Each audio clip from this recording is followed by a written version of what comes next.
this is our first approved CPD program in Computer Engineering Revision Board for this year 2020-22. Welcome and acknowledge Director Technical IEI for providing all required support and facility in time. It's my immense pleasure to welcome eminent panelist of today's webinar, Dr. Aarti Saini, Assistant Professor, Department of Commerce, Syed Bhagat C College, University of Delhi, New Delhi, India, Editor, South Asian Journal of Marketing. Welcome, Madam. Mr. Rohan Bhalla, Senior Research Fellow, Jamia Millia Islamia, New Delhi. Welcome, sir. They will share us their knowledge and experience in subject mentioned. Moderator of this event comes Secretary of IEI Southwest Local Chapter, Mr. Ketan D. Panchal, Assistant Professor, Mechanical Engineering Department, SS Gandhi College, Surat. Last but not the least, dear participant, you are wholeheartedly welcome to this event and improve your knowledge and understanding regarding human re-engineering for effective application of it in modern society. Let me brief about this webinar. As we all aware that re-engineering, it is, we can say, the commonly defined as a redesign of business process and the associate system and organization structure to achieve a dramatic improvement in business process. Same thing if we understood in terms of human re-engineering. So this process means reframing and redesign of human resource process with an aim in order to achieve optimum personal and whole company work performance. So in this context, if we see that people nowadays believe that they cannot survive without technology. And the best example is that we can imagine that usage of cell phone. Nowadays we feel like it's our part of body. If we forget this phone, then we feel uncomfortableness and all that. As like that, internet is like a blood of our group psychology. You just assume that the net is stopped and lots of consequences happen. And this is the reason in case of sensitive circumstance, government easily banned the internet. Research and survey have found that immersion and excessive technology usage lead to stresses. Irrespective of people's material possessions and comfort of life, they tend to be uncontent and unhappy. People are suffering from poor quality of life. The possible solution is to enhance consciousness that allow us to be more responsible in our thoughts and actions. People should focus on yielding benefit at individual level through the process of re-engineering and consider society and environment that are equally significant for survival of human race. So the purpose of this webinar is twofold. First, to understand, accept and appreciate the wrong in thought process and action through a critical and reasoned perspective. Second, developing intelligence regarding what and how re-engineering could facilitate change that can make people's life more content and happy in both personal as well as professional terms. So considering this thing, I'm requesting our moderator to brief about our panelist and start the session. Thank you very much. Thank you, Vagasia sir. Jai Bharat everyone.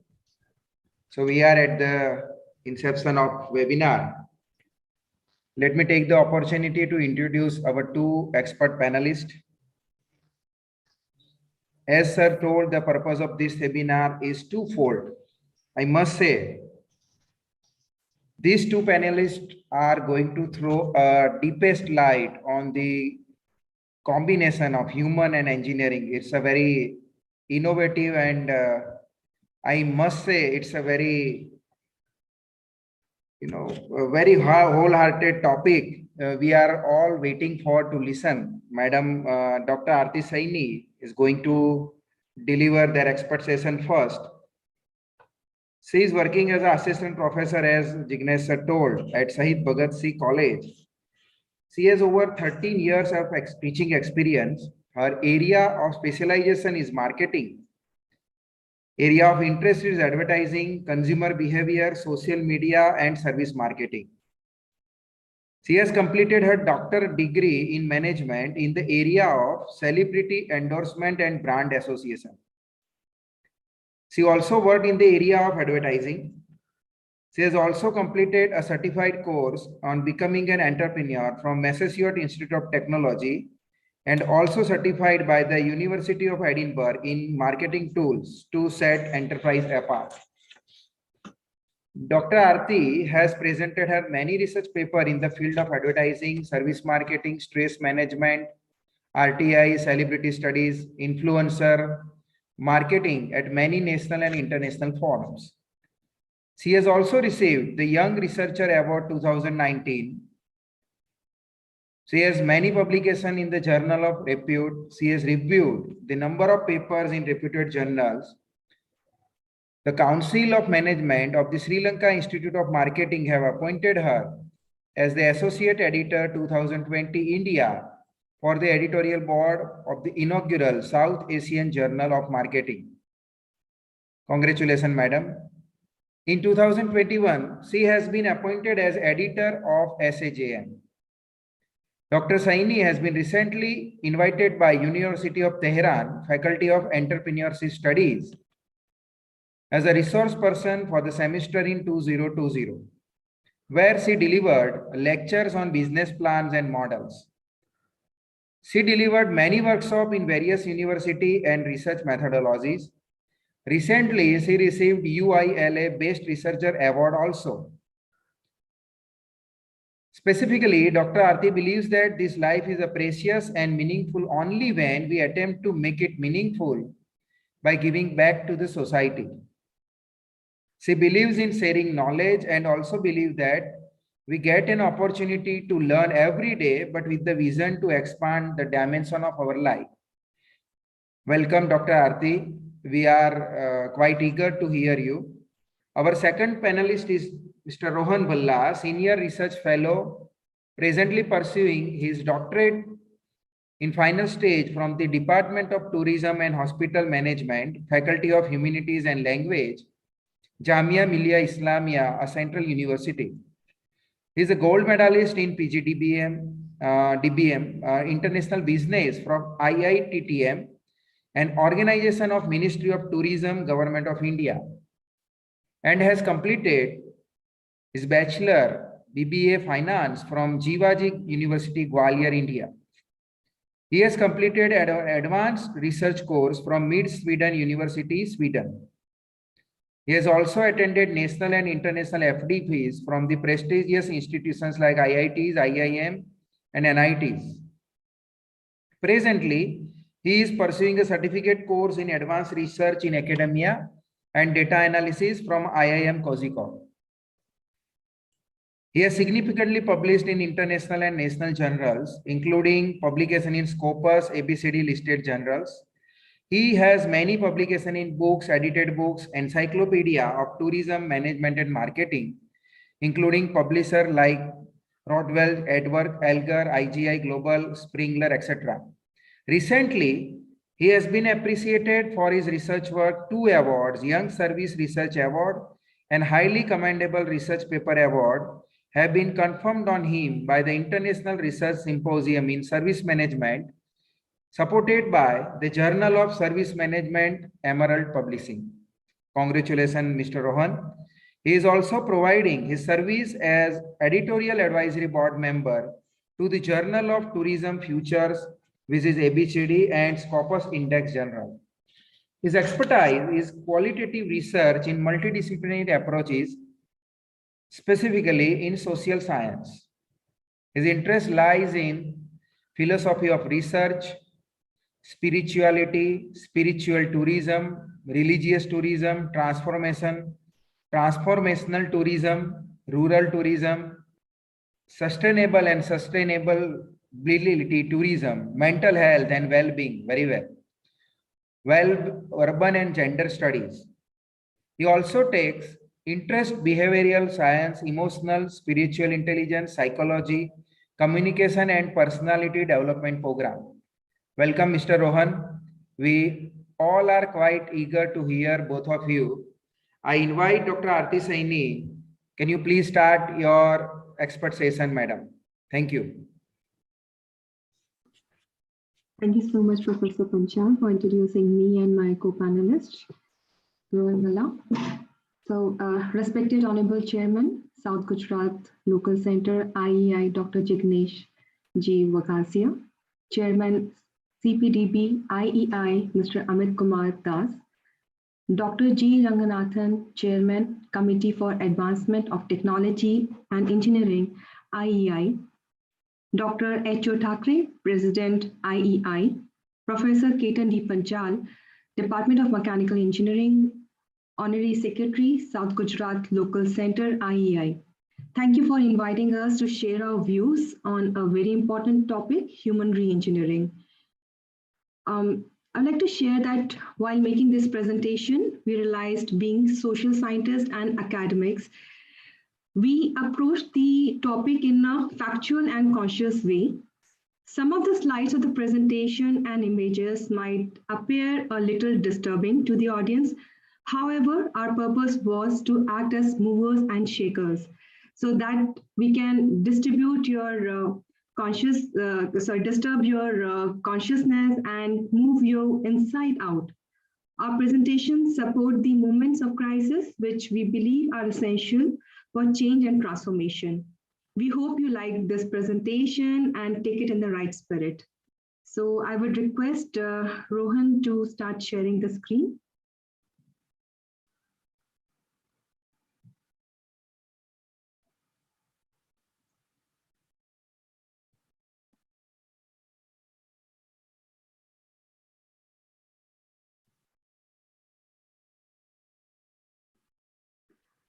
Fine. So the topic which we are discussing over here is about the human reengineering in modern society.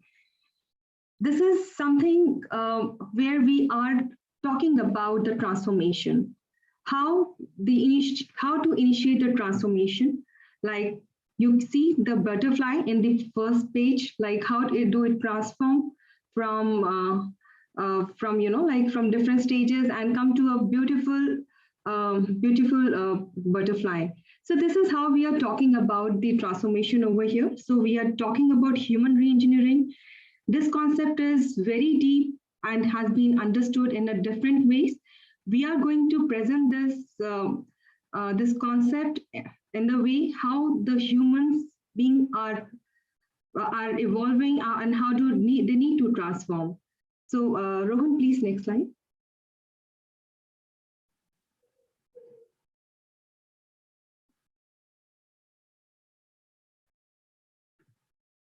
So before we start with the concept of human reengineering, we need to understand like what kind of life do a human live?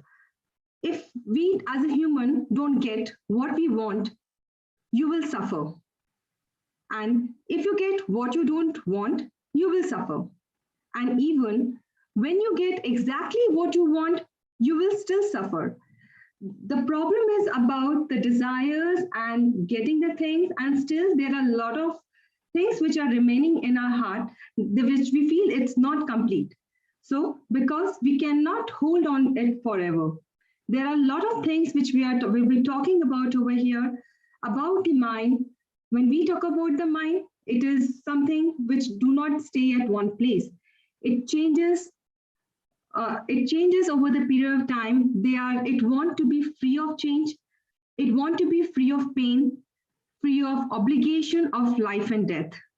But we understand that the change is law and no amount of pretending will alter that reality. Next slide, Rohan.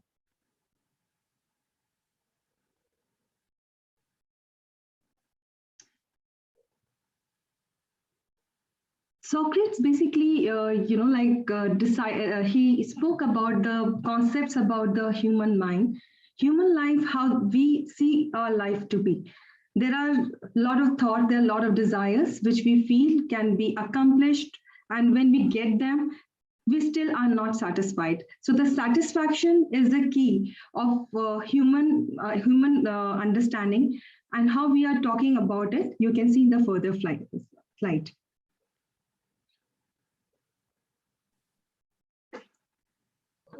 The slide has changed, ma'am? No. Just a second. So when we talk about who are we? We as an individual, we see ourselves as a human who is born to for many purposes in our life. Rohan, you can come to the next slide, please.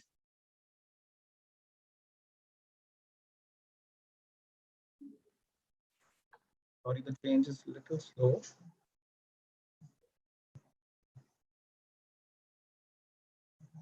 Yeah. So the concept of being human has been discussed in different literatures, different cultures. So when we are talking about human being, the existence, it is the existence of spiritual soul in human beings, which are open for many precedents, and they can attain a spiritual union with the absolute. Absolute over here, we can say that every individual have their own thoughts about the spirituality. When we call about religion, when we say about religion, they have spirituality related to the gods. When we talk about those non-believers, those people do not talk about God, but yes, there is some internal connection which they feel that it exists, and then they get motivated with that. When we talk about Hinduism, it explicitly holds that human being possesses a capacity of moral behavior. We emphasize a lot of moral values within us, which is talking about truthfulness, generosity, and disinterest actions. So when we are talking about these moral values, as a human being, we have these kind of moral values which come from the Hinduism. When we move to the different religion, Rohan, please next slide.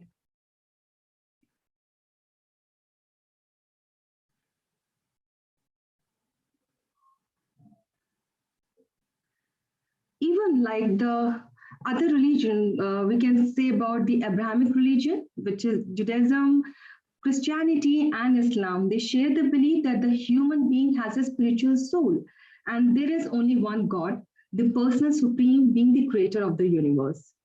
Now we can relate that even in all the cultures we are talking about the spirituality, and there is a consideration that there is only one God, and this is only one supreme being, which is the creator of the universe, and this is how the human being exists. So thus the human being is seen as dependent on God, but endowed with the free will, the capacity of moral responsibility.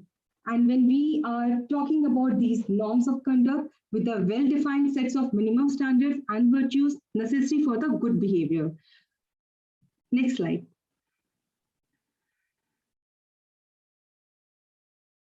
So let us just start our journey with like did we evolve? We see that we know like we have been through different stages of evolution where we find ourselves from becoming from the gazers and hunters, then becoming a human, and now we are addicted to the technology. Now we are the people who are living in the era of technology where we are surrounded of a lot of machinery around us, and there are a lot of things on which we are dependent. Yes, machinery do make our life very simple. We are inventing machines for making our life simple, making us to do less work. There is, even like change in like human work with the robots.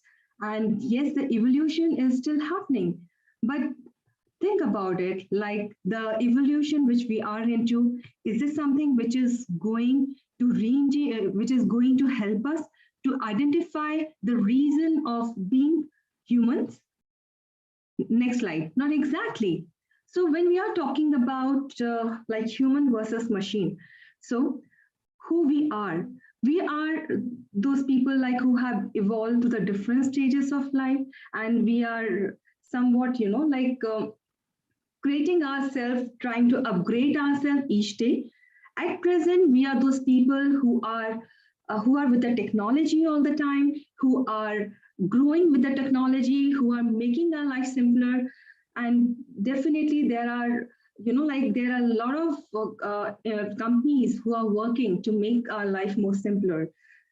But yes, there's a problem which exists now. Let us identify what this problem is and why human re-engineering. So the problem is that we are so much with the machines that they have become a part of us. We cannot leave our house without our mobile phones. We cannot leave our house without laptops. This is the dependency which we have developed on the machines. And this is how we are disconnecting with ourselves and more being, like more become getting more with the machines and making them our friend for our lifetime. But this is what the problem is. This is not supposed to happen.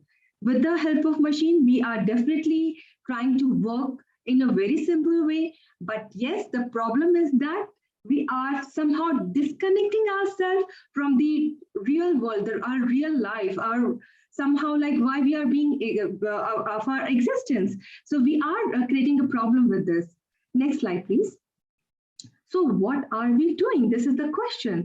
The question over here about the doing, like how we are disconnecting with the world and somehow trying to like create a lot of things in our life.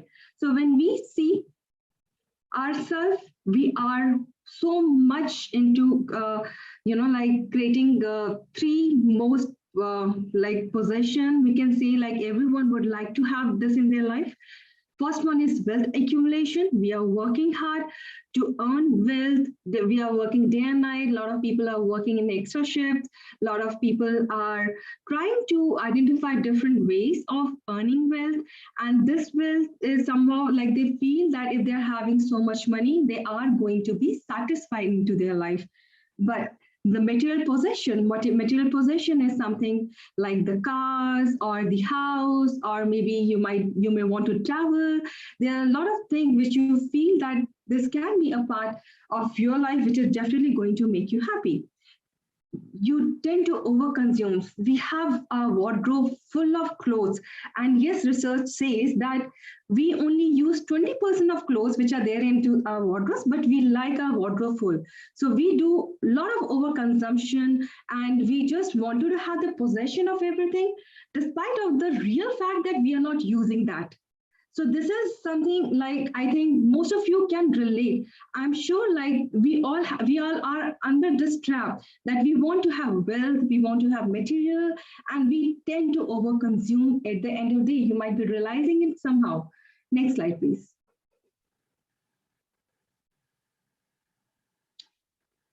So yes, you are seeing in the left picture a black and white where, like a person is having possession of a lot of things, cars, a lot of gadgets, good wine, then maybe, kinds of music systems, whatever he wanted to have, everything he have, but still there is no satisfaction he has achieved.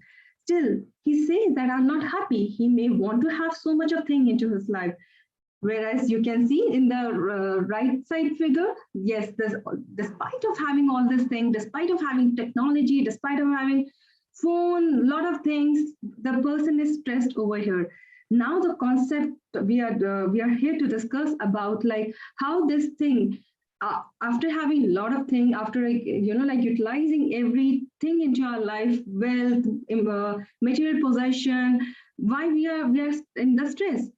Larry Kravitz said that none of those material possessions do anything to make your life better.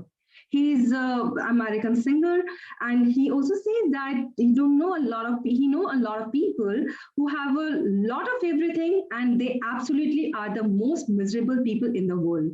So it won't do anything for you unless you are a happy person, can have peace within yourself.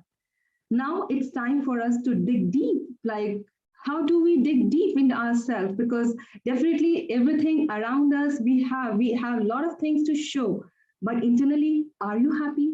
Are you someone like who feels motivated to go to work next day? Next slide, Rohan. So while we are free to choose our actions, we are not free to choose the consequences of our actions. This is something, like which is very important, that we know what we want to do, but we don't know what would be the consequences or the actions what we choose. So let us just relate this. So you can see, how the life in the big city, you will be definitely having a good home, and with, like big buildings, you are staying in a very good home. And when you go out, you are exposed to a lot of people around you, to the pollution around you. So this, after you reach your office, you see that you definitely have like equipments around you, you're working with them, you want to make money, and you're stressed out, you are drinking coffee, but yes, there are a lot of thoughts back into your mind. You're thinking about your family, you're thinking about the time, finishing up your work on time, you're working on different presentation, you are working on different tasks. And when you come back to home, you feel tired after being into, again, like traveling in the traffic and then having the same stress level. And then when you get back to home, you feel tired, and you definitely get indulge into different kinds of activities, which can be good and which may not be good for you. And, like good for a certain period of time, definitely, but definitely it's not good for health. And you may, a lot of people even tend to, like forget everything. They just want to forget like how stressful their day was. And then when you go to sleep, you are totally exhausted and you don't feel like doing. Next day again, like you start with the same schedule. And this is what a life of a common man in big cities these days. Now, let us move to the next slide. And here we are talking about like, you can just watch this video and we can discuss about this after this. Rohan, please. In 160 seconds, you will decide how this story ends. This is a story about us, the indoor generation. A generation that spends 90% of its life indoors. It all started the day we left nature behind. We filled with lovely things and all the stuff we wanted. Our homes became places you would never want to leave. Artificial light replaced daylight, and we built our houses so that nothing could escape. Cooked and showered, breathed and played, slept and sweated. But we had closed ourselves in, to a point where nothing could get out.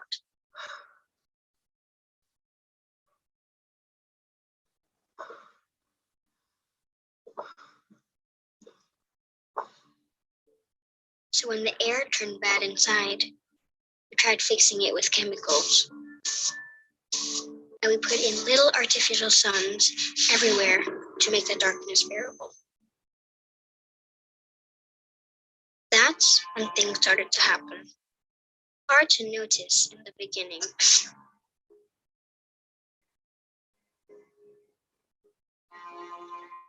Some needed help to sleep, to breathe, to not itch. Many of us even started to feel sad. So we turned on happy lamps to make the sadness go away. Then, scientists discovered that the air inside our homes is up to 5 times more polluted than the air outside, and that the lack of daylight can affect children's learning and increase blood pressure. It turns out that kids' rooms often have the highest concentration of toxicants in the house. In fact, millions of homes are unhealthy to live in. They discovered that living in damp and moldy homes increases the risk of asthma by 40%. And I learned that millions of people like me suffer from asthma and allergies caused by a bad indoor environment. And so, here we are. How the story ends is up to you, because it's not written yet. If you care about the indoor generation, do something, begin to think, live differently, let light and fresh air into your life. Even small changes can make a huge difference for coming generations. Learn how at theindoorgeneration.com.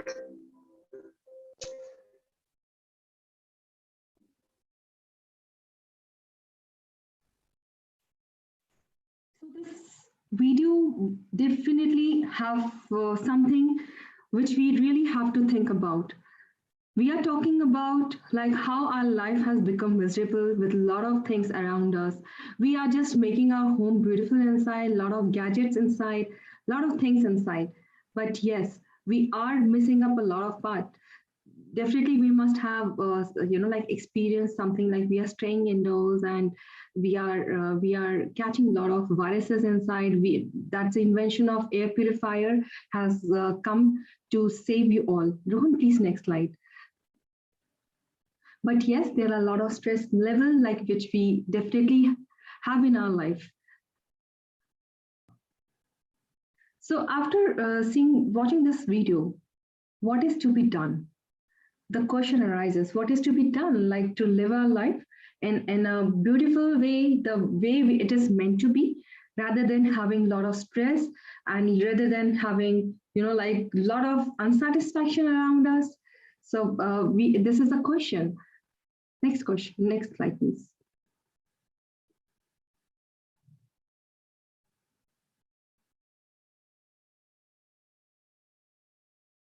Rohan, next slide.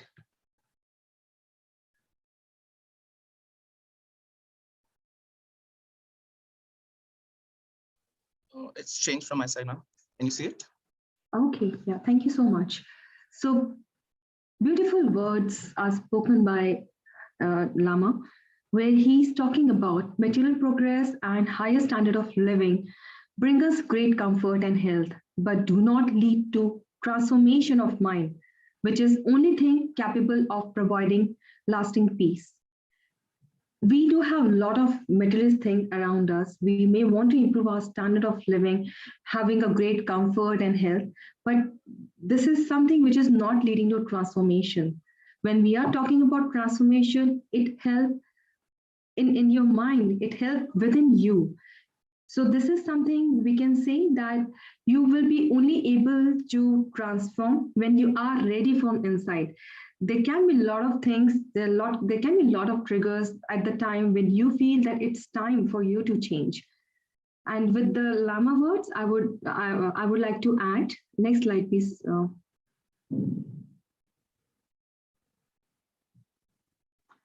I would like to add to the view to Lama that the shoots of transformation for peace rise from the seeds of disturbance and crisis, and what a seed experience inside a soul is indescribable. So this is something like we concluded about this thing, that there are a lot of things, a lot of transformation which need to be done.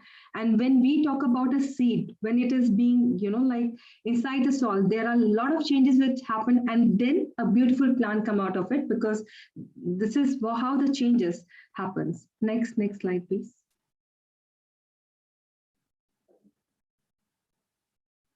So with all the discussion, let us come to the concept of re-engineering. So I have taken you from the journey of the human, what do the human being want, and what kind of stress level we are into it, and why re-engineering is required.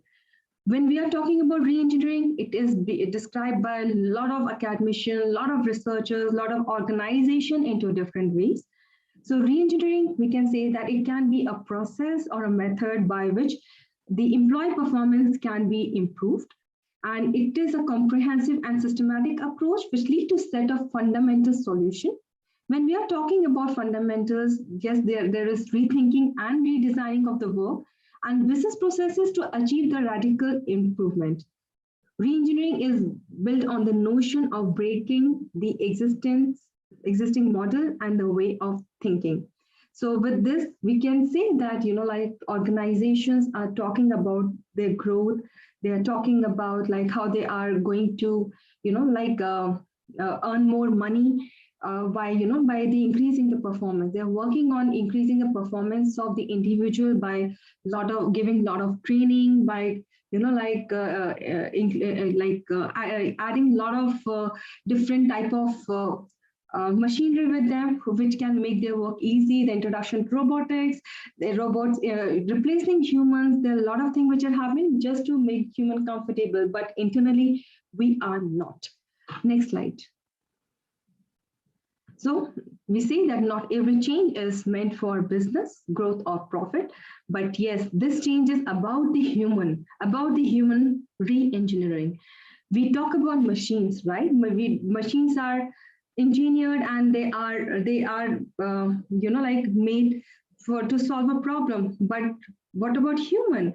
Human are not only meant to work, but yes, there are a lot of things which we really have to focus. We really have to think about.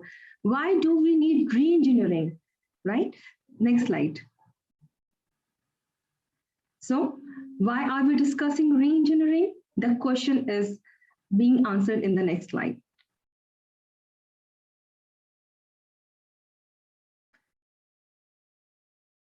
So the problem, this is the problem, which we are talking about. Like there are a lot of things that when we are talking about re-engineering, why do we need re-engineering? So in order to change your life outside, you must first change inside. Please reread it. In order to change your life outside, you must first change inside. If you are happy internally, if you are satisfied, if you are okay with a lot of development happening around you, you are mindful about what you are doing, you are thinking about what you are doing, then you feel happy. But if the rate of change on outside exceeds the rate of change on inside, the end is near. So this is something which is triggering the problem over here. Like, are we ready for change? Because this is something, there are a lot of problems which exist, but yes, we need to re-engineer ourselves from inside. We think growing outside leads to good glory, but not exactly. We need to think how we are going to grow inside, which can lead to our life satisfaction. Next slide, Rohan.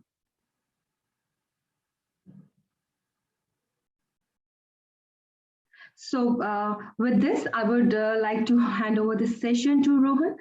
And the journey till here, we discussed about the our existence and the stress level we are going into. And now we are coming to the concept of human re-engineering, which is a deep concept, and we are seeing it from the lens of a human, not only about the growth of organization. Definitely, as a human, if you are able to re-engineer yourself, you will definitely be able to outperform you at your workplace. So Rohan, please take over the session. I would request Professor Panchal to give permission to Rohan to start his session.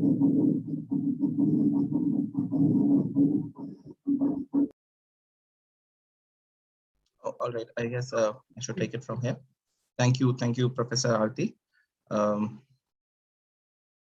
So up till now, we got to know about why we are talking regeneration as a big word these days. And Dr. Aarti has very rightly highlighted about the consequences which are appearing. So we have a life as a human, and we are pursuing our life in a way where we want to have material possession, wealth accumulation, and for that we are doing work day and night. But at the end of the day, what are the consequences of putting a lot of labor, putting a lot of your mind, your health, even your health and well-being to achieve what you think is actually the glory of life? You want to have cars, you want to have everything around you, maybe luxuries and comforts, big home, everything that you seek in your life. But what is the problem? So the problem was first highlighted by a very, very famous French sociologist. His name is David Emile Durkheim, in the year 1897, when the whole Europe and the countries like United Kingdom, France, Denmark, Italy were experiencing the industrial revolutions. So, when a country experiences industrial revolution, the economic growth and development, obviously it has to go up, and they did achieve that. But a very peculiar thing was happening inside the European urban centers and the European societies and the countries which we believe are very good in terms of quality of life and living conditions. There was surge increase, a steep increase in the suicide rates of the people. So one hand, we have economic growth increasing. At the other hand, we were also experiencing suicide, number of suicide and taking place in such countries, such developed countries. You know, what the problem is that we never recognize, we are running for money, we are running for financial stability, we are running for self-reliance and everything. Every country, even if you think in the today's world, particularly countries like which are developing nations, such as India, which is, in a race of becoming #1 country in terms of economic growth. The question is, the growth of GDP is divorced from happiness and well-being of people. So what are we working for? We have $1 trillion economy. India is #5 in terms of the biggest economies of the world, way ahead of UK now. But why and what is happening in India? Particularly, let's understand this. And you may all relate it to your life as well. I request you to think deeper. So this is what is happening in India these days. Recently, in fact, even today, we all are experiencing the COVID-19 pandemic. And the most common phenomena, if I am not wrong about it, you all may relate to it, is the mental health issues. Suddenly, a lot of people started talking about anxiety, depression, stress, lockdown, and stay at home. These measures adopted by the government to prevent the transmission of the virus. We have been asked to lock ourselves inside our homes. And that is when we realize that we cannot live as a human when we are trapped inside a single room or a single home. We as a generation might have heard quarantine as the word, isolation as the word. We experienced it for the very first time in our life. And even the generations, for example, my grandmother, born in 1933, experienced such thing for the very first time after the Spanish flu of 1920. Now understand, if you remember the video which Dr. Aarti shared before, the inside generation, once you get inside a room, how did you feel? A lot of people might have, been a survivor of COVID, I should say. For 10 days or 15 days, you might have been into the hospitals, even inside your home, quarantine and taking medicines. You felt lonely inside. Some sort of void was there which you might have experienced. And this is very recent when country like India has started talking about mental health and well-being. So even the issue was addressed by the Honorable Prime Minister, Narendra Modi ji, that mental health and depression is something which we need to address now in terms of policy measures. First, if you remember, Deepika Padukone, such a big celebrity in India, Bollywood actress, successful actress, wrote and came out very strongly that she experienced depression. Honey Singh, we all know, because of the narcotic substances, he ruined his life, his career. And now he's trying to come back because he destabilized himself, having all the luxuries in his life. So what is the next big thing? This is the next big thing. Now let us have a look at what India has experienced these days. So our first mental health survey, which took place in the year 2016, reported that 13.7% people experience mental illness. And this mental illness is further, divided into an illness at the extreme level or at the lower level as well. And these are only from the reported cases. Let me tell you. A lot of time people do not even recognize that they have anxiety issues, that they suffer from panic attacks, that they have depression, or maybe they are at the antidepressant pills. They don't even recognize that. So, in terms of treatment or visiting a doctor, it's still a taboo in India. That no, I'm not feeling mentally stable. I'm not feeling mentally fit to come to office. Have you ever give this explanation to your office bearers? No. Why? Because mental health is a taboo. So if I'm not feeling like waking up next morning and going to work because I'm tired, I'm exhausted, I have stress in my personal life, I will never give it an excuse like that because of the taboo. access to mental health care, 57% people in India do not even know aware about the mental illness thing, that there are issues which are, can we talk when we can talk about mental illness. 28% of the global suicide happens in India. This is something which we all need to worry about. And let me tell you over here, when we are talking about suicide, then suicide is the extreme mental health anomaly. We have stages in mental health, which starts from stress, moves to depression, then transforms into anxiety, which you all might have even heard about diseases like bipolar syndrome or some sort of phobia. And then it leads to suicide ideations and finally to suicides. Now let us have a look at the global figures.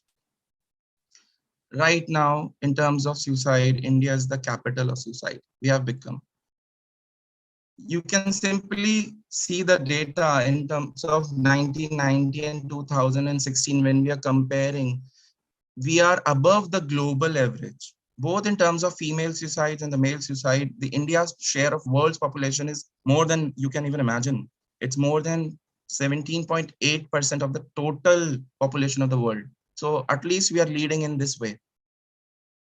And when we talk about the happiness index, the human development index, India has been ranked or maybe slipped somewhere around 140, 139, 143 when we are giving ranks to how happy Indians are or how happy India is a country. Now, if you can remember and if you can collate with the example that we have, given, we discussed before as well. India is a country where, a lot of time people have experienced in their life that irrespective of the fact that they have all the glory, they have all the material possession, assets and everything, they're not happy inside. And that is where we can simply say that these data, these numbers, these rankings are not hoax. These are somewhere very rightly depicting what we are experiencing in our routine life. So what is the challenge before us? When we know that we have problems of mental health anomaly in our population in normal citizen life, simply calling Aam Aadmi Ka life, we know this that we have mental health issue as one of the biggest challenge before us, and the COVID-19 pandemic intensified this issue. And there are so many multiple reasons that why we are experiencing what we are experiencing. So even in your personal life, you have love life disturbances. You may also might be experiencing sexual life difficulties. You might be experiencing unemployment or layoff. A lot of things have happened recently, which might have, set you back. So what is the challenge before us as a country? The challenge is even today, the health is a very, very low priority sector in India. Indian GDP, 1.29% percentage goes into the investment of the healthcare regime. So recently, let me update you because the budget has recently came. The investment in the healthcare system has increased. That is very, very appreciable. But a lot of it goes into the COVID management, COVID arrangement. And of course, government is not the sole responsible measure for decision maker for the country. But when it comes to comparison with the BRICS nation, we are far behind. When it comes to comparing with the global countries, developed countries, we are far behind again.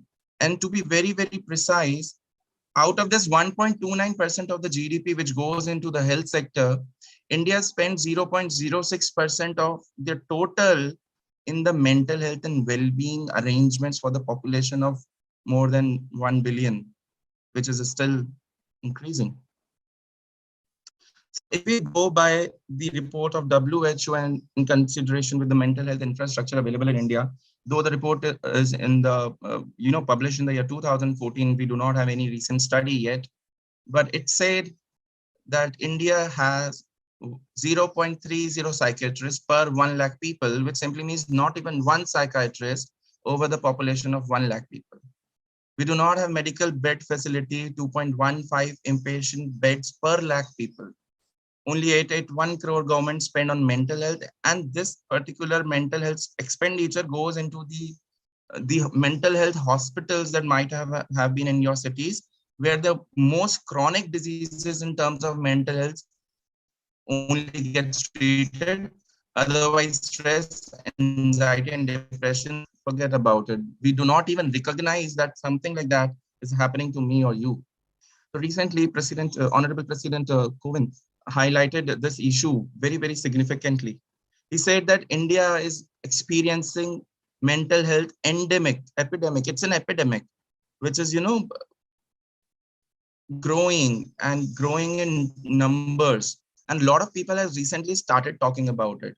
But the challenge is we do not have resources, we do not have solutions to this problem. So for example, if we need 30,000 psychiatrists, it will take 42 years from today to have these many number of psychiatrists to treat, to act as a solution provider to the general population. In terms of psychiatric nurses, we need 37,000 psychiatric nurses, which will take another 74 years. 38 clinical psychologists, which will take 76 years, and 38,000 psychiatric social workers, which will take 76 years. And this is a study which was published in Lancet Health Psychiatry, Medical Health Psychiatry. Look at the figures. However, the population is keeping it constant, but look at it. We do not have enough doctors which deals with this issue. This is one of the major challenges which we are facing as a country. We talked enough about the COVID-19 and mental health issue. So, if I have to put in, as per my research, COVID-19 pandemic had two-way impact. In terms of the direct death we observed of our loved ones and in our families, in our home, that has directly impacted our life. So, that was only one part of COVID-19, but there were indirect effects as well.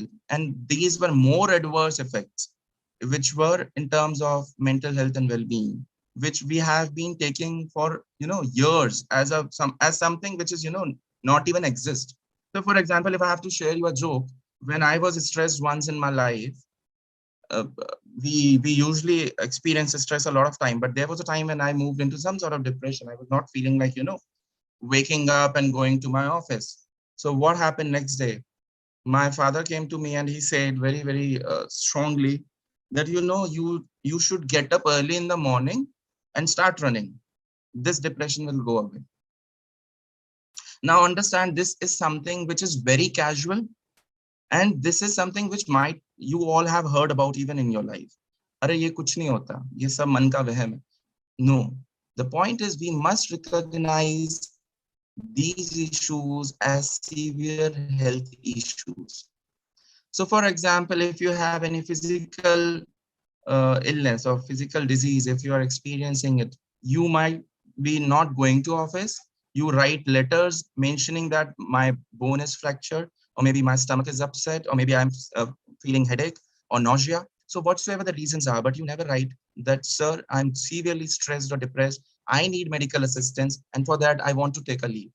This is what the problem is, which is happening, that unrecognition of the mental health and well-being issues in India is again a bigger challenge at the societal level and not at the government level. It's very easy to put everything on the government. Government should do this, government should do that. No, it is also the social system which needs to collate with the government and, public policy, health or policy measures related to public health. And then what do we need? Just think a little deeper. What matters to us most? And this is the circle which absolutely narrates. Nobody could deny the fact that, no, I do not need any of these. You need mental health. You want to be smiling, happy, content, satisfied. And you feel those emotions once you're mentally fit, once you're stabilized. You need meaning and purpose in life. Why? Because without meaning in your life, without the objective of your life, your aim of life, you can't survive. It would be a life not of a human. Evaluation of your well-being at the regular period of time.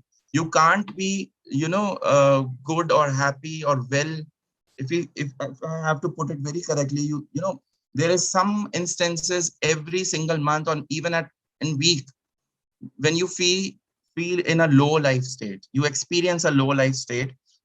In one Hindi sentence, I can simply say it, yaar mera man nahi lag raha hai. I'm not feeling like doing it, but I do not know what is happening to me, but I'm just not feeling like doing it. What is that? That simply means that you have moved into a low life state. Again, a very absolutely normal phenomenon. Emotional well-being, again, a next big thing which we all have to take care of. Are we emotionally, you know, stable? That is something which we need to check on. And by emotional well-being, I simply means to say your every emotion. It's not always about happiness. You know, we consider happiness as the sole emotion. No, nothing could be better coming from the arts, if I may recall it. You might have heard about Navras. So there are 9 emotions as per Hindu arts and scriptures, you know, but how to balance those emotions, how to put your weightage more on the positive emotions rather than the negative emotion, that's the art. We call it balance. And in Hindi, we call it very important word, which I should give you right here, Santulan.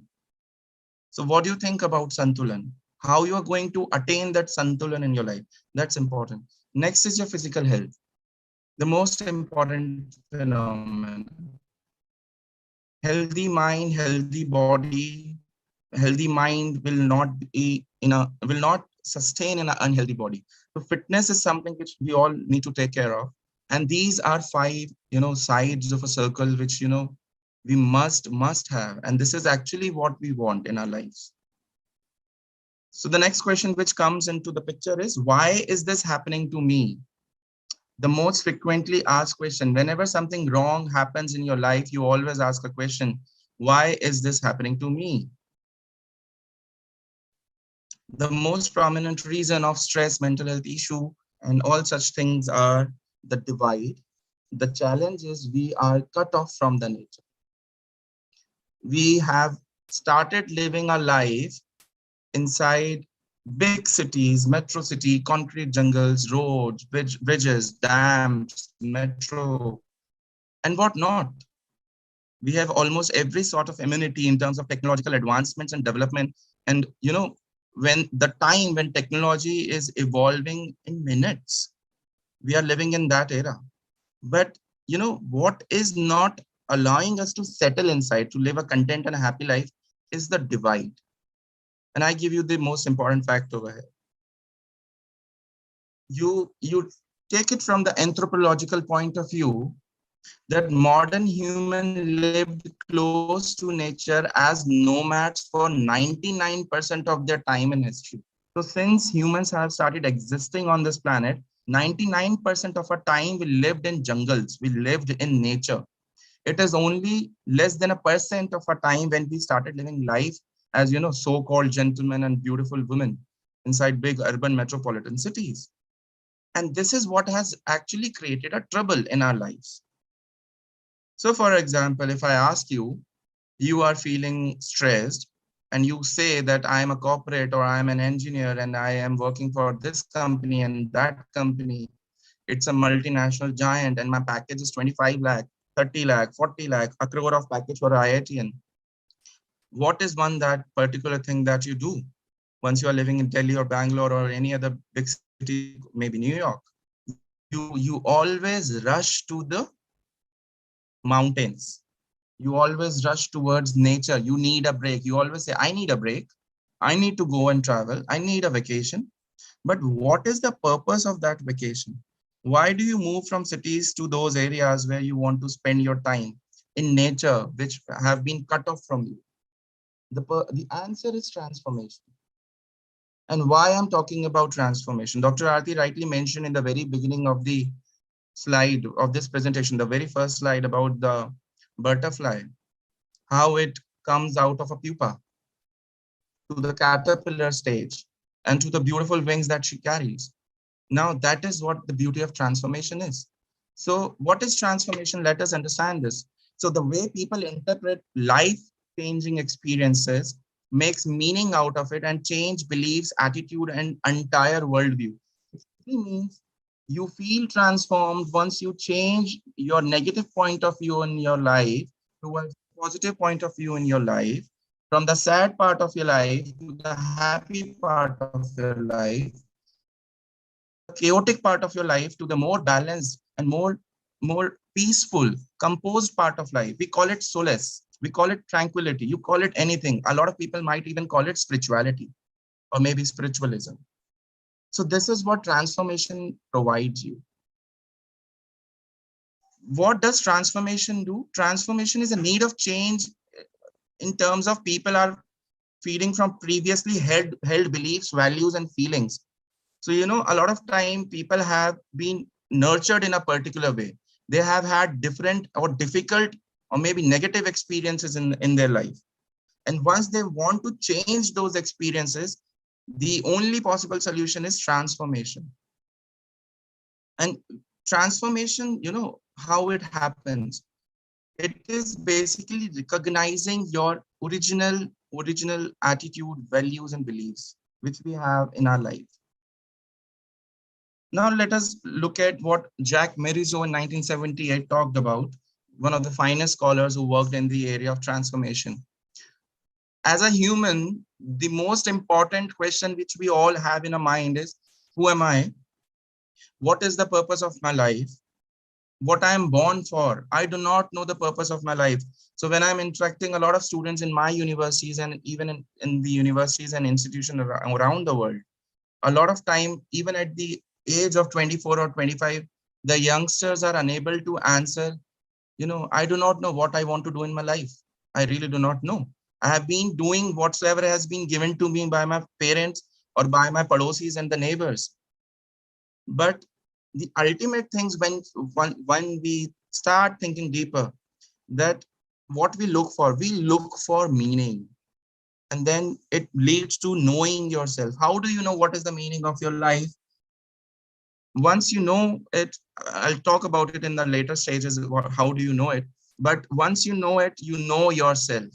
So once you are aware about the purpose of your life, you know yourself. What is your call? What do you want to do in your life? Then you start making sense of the world around you. Sense of the world is you understand and appreciate the people around you. So for example, if you do not know the aim of your life or your purpose of your life, you will always be agitated. You would be experimenting. Let's do this for the next 6 months. Let's do that for the next 6 months. But look at the frustration that you accumulate once you get failed in doing whatsoever you're doing. You can't keep changing your venues all the time. And that is what I mean by making sense of the world around you. Once you know who you are as a person, what you want in your life, you make sense of the world. You appreciate people around you. And then you identify and connect with the reality. And by reality, I mean two-way reality. Reality of the world around you and the reality that exists inside you. Ultimately, when all these stages, you know, when you pass through these stages, you live a life at peace. And this is the process of meaning making. And this is a process which yields to transformation. Now I'm talking about a possible solution over here. What is the solution that I and Dr. Aarti would like to recommend to you in terms of, you know, experiencing some sort of transformation? So this is a new thing which we are all are researching these days in terms of, I'm talking about scientific community, social scientists. This is known as transformational tourism. And you know what transformational tourism, it begins with disorient, involves choice, healing, and experiences of expanding consciousness towards the divine. So once you are in confusion, you try to, you know, make choices that sort of provide you some sort of healing and some experiences which actually enhance your consciousness level. So a lot of time people relate it with, you know, establishing a connect with a God. But we are living in a modern contemporary society as well, where there are people who do not even believe in God. They believe in science, they believe in logic, and they believe in so many things. The only thing which is common between the believers and the non-believers these days is all of them believe. All of them believe in something. A non-believer also believe in in something. that I do not believe there is something called God, or there is something called religion. They may invent their ways, and it is absolutely the choice of a person. It will vary from person to person. But the sole purpose is, to eliminate the confusion which exists in your mind.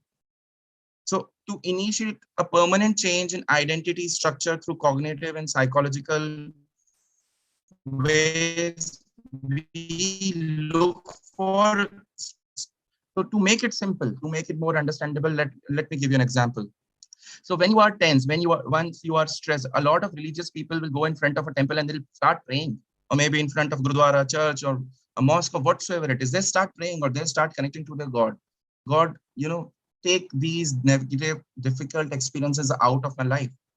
But a lot of time, people who do not believe in such religions and gods and any other things such like that, they look for experiences which sometimes provide them solace, time for introspection. So they prefer to travel. And traveling, let me tell you, is something which is associated, the only phenomena which is associated with human life, the oldest phenomena, rather I should say, oldest phenomena. Why? Because when we were into the Paleolithic age, as the early men and the women, we started traveling through wheels, on our feet for food. So travel is something which we cannot separate from our lives. This is something which is common. So transformational tourism, provides some sort of experiences in your life where you travel to certain areas of your choices. I'll give you the examples which are the best possible areas, which are conducive for healing experiences that can enhance your mental health and well-being.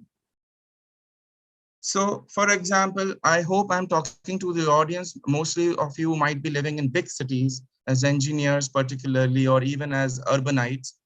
So if you remember, if you can recall in your own life, from your own life, you will try to understand whenever you felt tired, or even in your family somebody felt tired, you look for vacations. And what are the most possible places where you might have traveled, or you wish to travel? You wish to escape from the cities and dwell in the nature. So mostly, if I ask you, if you are putting up in Delhi, a lot of time people will prefer to travel on weekends, especially the corporate people, to Uttarakhand and Himachal. Why? Because these are naturally scenic places, less crowded, in terms of they have open spaces, not that polluted as Delhi, though it has started polluted as well. But some sort of time with the nature actually provides you healing. It is conducive for mental health and well-being. What does it give? It enhances your consciousness. You get answers when you travel. If you remember, if I am rightly putting up, a lot of youngsters are getting into trekking as an adventure sport, soft adventure sport, is coming up very, very frequently. And a lot of tourists, or even we as people, might be possible, a lot of you in the audience have experienced it. So once you climb the mountain, as per my research, I've heard a lot of stories, which is,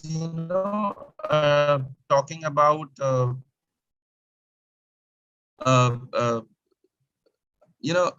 things like, when I climb a mountain, when I climb a summit, I feel like I have achieved something in my life. And I come out of that negative zone of my life and I become positive. So a lot of people feel relief from the stress. It also helps in recreating your identity. To put it lightly, but very seriously, many times people feel pain in their heart when they break up in their relationship. When you break up or when you get divorced in your relationship, you feel pain. But even when you travel and go to such beautiful places, which are natural, which are rich with flora and fauna both, it helps you recreating your identity. And by recreating your identity, I simply mean that it helps you knowing yourself better. My point is, please understand and then consume. What are your negative experiences? And if you choose to travel to some places, if maybe nature-based areas or areas which have wilderness, it will give you some time to rethink, to collect yourself, to heal, to take right decisions in your life. Because in city, we are always about quick decision making. And in quick decision making, our decision at times become hasty, and we do not, get the right solutions out of it. this could be one of the areas which can be talked about. This is a technique which which you all can see on your screen. This is Shinrin Yoku, a Japanese technique which they use because, Japan as a country is very technologically advanced country. We all know that. And, the youth is struggling over there. A lot of elderly population is there. Senior citizens are there. They have limited youth now. India is the most, a country which is youthful. But to low down their stress level, they prefer this technique called Shinrin Yoku. And let me tell you over here that it has also started in big cities like Delhi. And first Shinrin Yoku center is coming up in Ranikhet, Uttarakhand. There, people have been asked to go into the jungles and the natural areas where you can, you feel relaxed amongst the trees and the greeneries. This is a technique which is, enhance your mental health health and well-being through the art of stabilizing your consciousness, enhancing and promoting your consciousness. It gives you time to relax and breathe in. So this is what we can also use of. This slide I'm showing is of some of my adventure camps and, students who travel to these areas. And the most common thing, if you can see, they are always into the greeneries of water or jungles or the mountains. And, this is what happens once you go there. And we never realize it. A lot of us might have traveled, all of us might have traveled. But why you get happy being in nature, did you ever realize that? Because it provides healing to you. The word is healing. Even if I have to say, you might have heard about Nasik, a place in Maharashtra, famous for vineyards. One of the organizations which is famous is Sula. Sula Fest is also being organized. And one of the Australian researcher, Professor Mariana Sigler, wrote a paper on how wine, in fact, can be, or winery experiences or brewery experiences can also, contribute to transformational experiences. So I'm not promoting alcoholism over here. Let me be very clear over it. What you have seen in the slide when Dr. Aarti might have showed you, that we have a cycle, which we get into it. But at times, even the doctors have recommended, even if you are consuming a little bit of wine, not on regular things, and I'm not promoting any sort of narcotic substance abuse, but that is also going to allow you to be in a profound stage where you can observe the reality of life and you can take decisions promptly, not at the time when you are experiencing this thing, but later. So even the experiences of these festivals leads to some sort of relaxation, and it allows you to observe the reality of life and, to be more calm and composed, because you feel good about, between the people, even in the strangers, you feel relaxed, you feel yourself. Over here, I would like to share one point that, a lot of our time, our life is revolving around the affiliations we have. I am so and so in that company. I am such a big professor. I'm such a big, well-established scientist. No, it's not the affiliation which gives us the meaning of life. It is us who are over depending upon the affiliation. And that willingness, that eagerness to be, having so many degrees and so many things in our life, that affiliation of everything is what is creating trouble. That is what is not is allowing us to be a very normal human being. And once you are into your normalcy of life, that is the moment when you achieve, more happy state of life. So when we are moving towards the session, I must say, along with Dr. Aarti, that it's not the end of the presentation, but the beginning of the presentation of your life.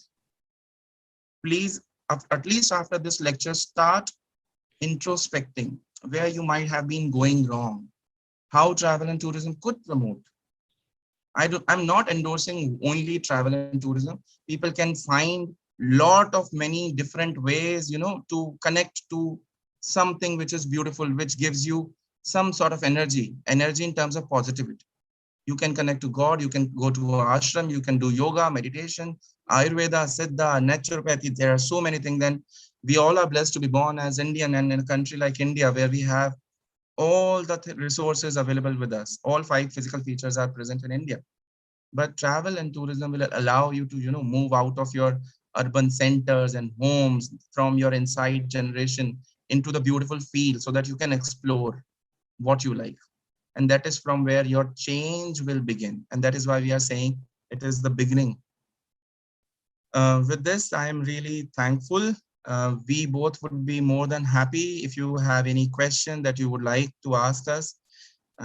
Also sharing a small beautiful quote before presenting this, ending this presentation. The crisis which we all are facing in terms of humanity today is not so much an environmental crisis, a political crisis. Russia and Ukraine have started a war today morning itself, or an economic crisis. It is essentially a crisis of consciousness. Please remember this word, crisis of consciousness. So once you are more conscious of your life, of your actions, of your decisions, all the other crises are going to fade away. I call it, Peter Russell called it, Dr. Aarti called it spiritual crisis. And yes, thank you very much. You may connect to us. You may all have the screenshot of the details which we are presenting to you. And yeah, thank you. Thank you, everybody. Thank you, Mr. Rohan. It is a really nice presentation, and you have truly connected today's war with social consciousness. It's really matter to consider why we are having a war. I must say, I request participants, if you have any doubts, suggestions, queries, you can put in a chat box in question answer session. We can connect or we can ask to our panelists. I must say, Dr. Aarti, you have said a very right quote. I have noted down in my personal diary. If you don't get what you want, you suffer. If you will get what you suffer, and when you get exactly what you want, you still suffer. It's very correct. I mean to say, because you can't hold on to it forever. We are not having a control on a next moment. अभी next moment में क्या होने वाला है, we don't know. So rightly, you have started this webinar of human re-engineering with a very correct quote. Moreover, you have given a very correct definition, that is re-engineering. It is we are core engineers actually, me and Dr. Vagasia and our IEI. So it was quite innovative concept for us, how you people are connecting human with engineering. So human re-engineering. I must say, you have seen re-engineering is the latest method for increasing performance, comprehensiveness, and systematic approach. I truly believe the topic, I must say, Mr. Balla, this topic can be added in the core curriculum of the engineering also, because we are just creating machines. वहां पे human को हम कहीं ना कहीं miss कर रहे हैं, human feelings as well. Then Mr. Balla has started with their presentation, and I am quite shocked, I must say, with the figures he has displayed, that 13.7% of mental illness prevalence is there. So it is very high time to think upon with this such important topic. He has said also various percentage of deaths, suicides due to this mental disturbance. So I must say, webinar like this, I am thankful to Dr. Saini and Mr. Balla. We are getting, comments from the participants. Good, and it's a need of present time. So I personally feel what we have selected, Dr. Aarti, you and me both, it's very correct combination right now needed. And I must congratulate Dr. Balla in the concept or domain you are working with, transformational tourism. Really, it makes me very excited to know about that. एक जंगल में जाके बंदा कैसे fresh हो सकता है. You have really touched upon the technical community today. So on behalf of IEI, we both, me and Dr. Vagasia, are really thankful to you. Subhash Tandon ji ka, please share mail ID of both the speakers. We will share it to the every connector, and I request Dr. Bhalla that you can please share that last slide, which includes your contact number and mail ID, so our participants can take screenshot of that. Is it possible, Mr. Rohan? Sure, sir. Just a second. Yeah, yeah.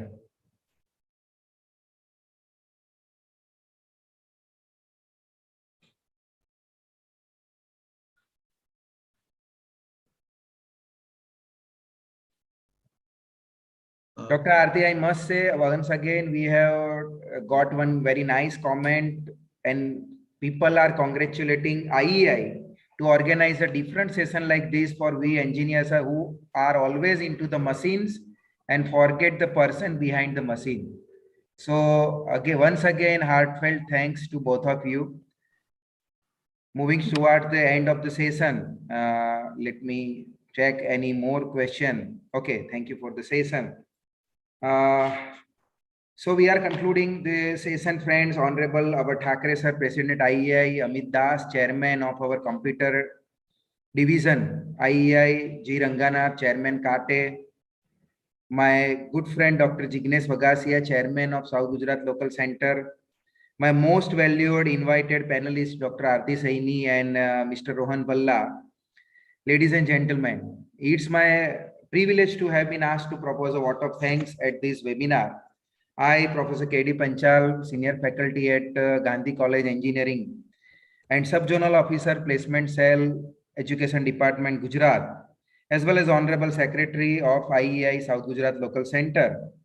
And on my own behalf, I extend a very heartfelt and hearty vote of thanks to all the speakers, my panelists, for gracing your important work and sharing with us your deep knowledge and opinions today.